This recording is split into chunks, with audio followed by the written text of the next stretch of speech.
Boa tarde. Hoje a gente vai resolver o exercício 12.12, tá, da sexta edição do Moran-Shapiro, de termodinâmica.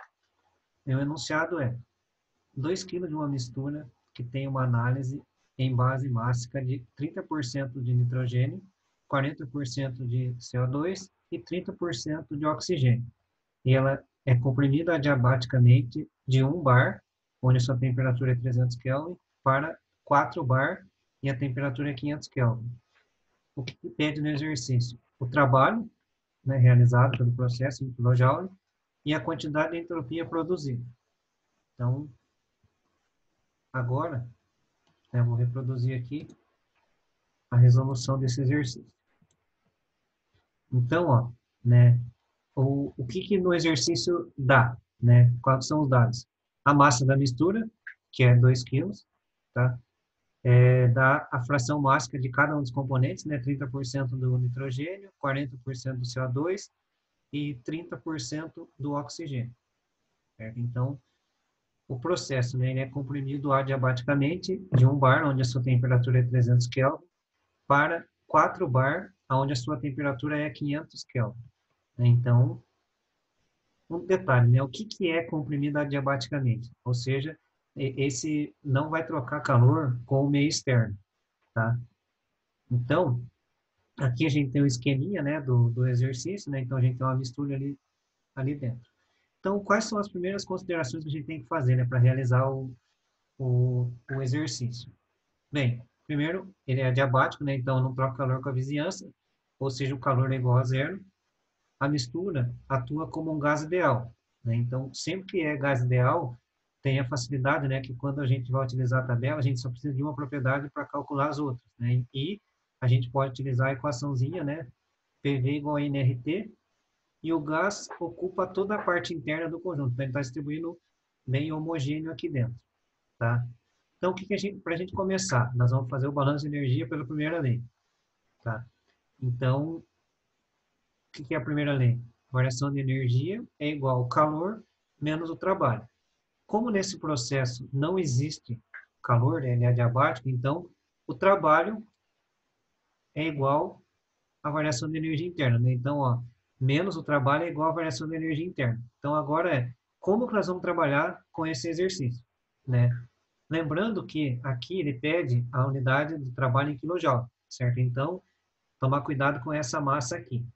Mas vamos lá, ó. Então, o que é a variação de energia interna? É a massa, a fração mássica dele, vezes o seu ΔU, tá? Deixa a gente dar uma olhada aqui, ó. O que é o ΔU?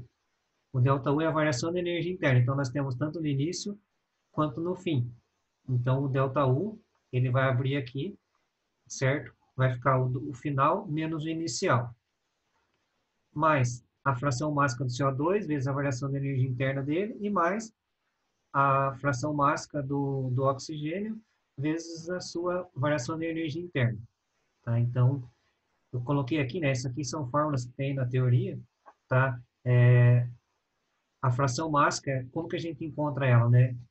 Poderia ser dado no exercício, por exemplo, qual é a massa de cada componente, a massa total, né? A gente poderia encontrar a fração mássica, tá? Então, a fração mássica é a massa do componente, né? Daquele específico, no caso aqui do nitrogênio, ou do CO2, ou do oxigênio, dividido pela massa total da mistura. Tá. Então, o que a gente tem? Massa total, temos a fração mássica e temos as temperaturas inicial e final do processo. Tá? Então, o que a gente vai fazer agora? Só achar, né, as propriedades, né? Como que nós vamos encontrar as propriedades? Ó, a propriedade de energia interna, a gente vai utilizar a tabela A23 do Moran-Shapiro, tá? E a massa molecular do componente, né, que é o peso molecular, tem na tabela A1 também do Shapiro, né? Então, o que temos aqui? Menos o trabalho pela massa, né? Essa massa aqui, depois ela vai acabar simplificando por causa da massa total ali, tá? Já vou mostrar lá. 0,3, que é a fração mássica do nitrogênio, a variação de energia interna, mais o 0,4, vezes a variação de energia interna pela massa molar do CO2, e mais o 0,3, que é a fração mássica do oxigênio, a variação de energia interna pela sua pelo seu peso molecular, certo? Então, quando nós chegamos nesse ponto aqui, né, lembra que eu falei, ó, a massa, esse M aqui é a massa total. Então, nós vamos calcular primeiro naquele termo, depois a gente só vai multiplicar por ele, certo? Por quê? A gente poderia, às vezes é pedido em alguns exercícios o trabalho em quilojoule por quilograma. Então, que geralmente quando utiliza, né, as tabelas termodinâmicas, até a entalpia, a entropia, elas têm essas propriedades que a gente consegue simplificar ali. Às vezes pode ser pedido dessa forma, tá? Só tomar cuidado com isso. Então, ó, né, de acordo com a tabela lá, a 23, né, calculei todas essas propriedades aqui, estão lá no termo, então a gente fez o trabalho, deu menos 291,4598782 kJ, né? Aqui, encontrada a resposta, poderia ser dado menos 291,4598 kJ, tá? Aí, para a gente calcular a entropia, né, que ele pede lá na alternativa B, vamos voltar lá só para a gente ver, né? O que ele pede ali? Qual que é a entropia produzida, certo? Que é representado por essa letra ali. Então, ó, aí quando a gente vem aqui, essa aqui é uma equação da fórmula, tá? O que nos traz ela? A variação da entropia, que é o ΔS, é igual ao trabalho, né, do processo inicial até o final, a transferência de entropia, do calor pela temperatura, mais é a geração de entropia produzida, que é o que a gente quer. Nesse caso, como não tem essa transferência de calor aqui, né, da entropia, nós vamos ter que a geração de entropia é igual à própria variação de entropia. Agora, como que nós vamos trabalhar com isso? Né? Então, o ΔS, ou seja, nós vamos analisar o ΔS de cada um desses componentes. Tá? Então, o ΔS do nitrogênio, o ΔS do CO2 e o ΔS do oxigênio. Então, o que é o ΔS? De novo, dividir pela massa, certo? Esse M aqui é a massa total. Fração mássica vezes o ΔS pela massa molar do nitrogênio, mais a fração mássica do CO2, vezes o ΔS pela massa molar do CO2, mais a fração mássica do oxigênio pelo ΔS, dividido pela massa molecular, né, do oxigênio. Só que o que é? Esse ΔS, ele tem essa fórmula aqui. Tá? O ΔS é igual ao S do componente na temperatura final, menos o S do componente na temperatura inicial.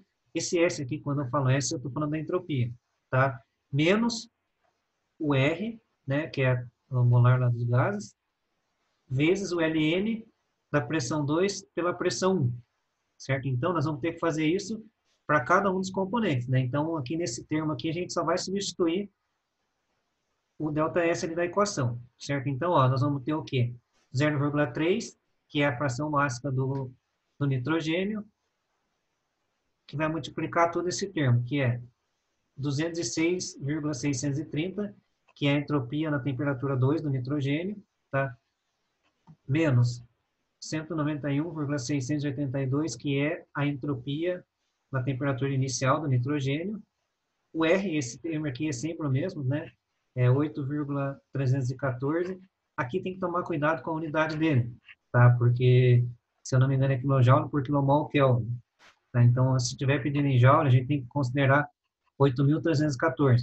Então, daí, vezes o Ln, do P2 pelo P1, que é 4 para 1, dividido pela massa molecular do nitrogênio. Aí mais, esse segundo termo está relacionado ao CO2, do dióxido de carbono, e esse terceiro termo aqui está relacionado ao oxigênio, certo? Então, aqui está o termo, né? Então, só fui substituindo aí os valores, né? Então, isso aqui vocês conseguem encontrar na tabela, tá? As unidades, então ele pede aqui, né, que ele pediu lá a taxa de geração de entropia em quilojoule por Kelvin. Tá? Então também tem que multiplicar pela massa, né, que está o Mzinho aqui. Eu também poderia pedir em relação, não me preocupar com a massa total. Certo? E a gente tem que a taxa de geração de entropia deu 0,31 58,89693 kJ Kelvin. Se for simplificar, 0,3159 kJ por Kelvin. Tá? Então, essa é a resolução desse exercício aqui que a gente está fazendo. Né? Então, é isso, gente. Obrigado aí. e até mais.